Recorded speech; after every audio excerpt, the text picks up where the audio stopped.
Гешев. Да. Да ви контрирам. Кой ви е искал мнението? Питам, кой ви е искал мнението? Като си водещ, води. А не танце ви е съвършенство, пък изящество, пък просто фръц.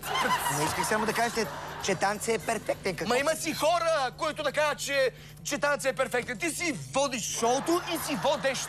Айде вече, от всичко разбираш. Казах ти. И даваш мене за всичко. Водиш си, води. Рачко, не мога да разбера едно. Защо той е сблъсък? Не питай мен специално, питай Андрей от Сблъсък по BTV. Андро! Не, виж. Чакай малко, искам Андрей да... Андрей искам да питам. Може да няма възможност да ти отговори. Андрей! Представете си Боно, да кажем, от YouTube, който е божествен певец. То гъс има мнение по всичко.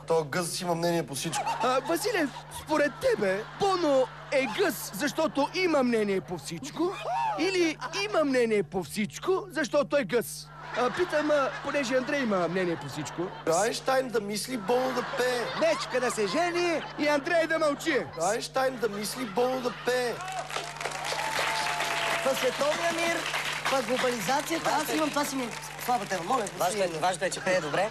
Гъс. Представете си как за 4 дни трябва да започне да пее поп-фолк. Няма как да стане. Не, питам Бъдете те. по-снизходителни. Питам те, защо като си певец... Аз започнах за друго да говоря. Защо като си певец, вместо да пееш, се правиш на умен, като има световни умове и те си мислят хората. Аз ще ти кажа. А ти не пееш глупако глупав. за световната икономика, за макрорамката на бюджета на Съединените щати, за войната в Близкия изток, за религиозните войни, за...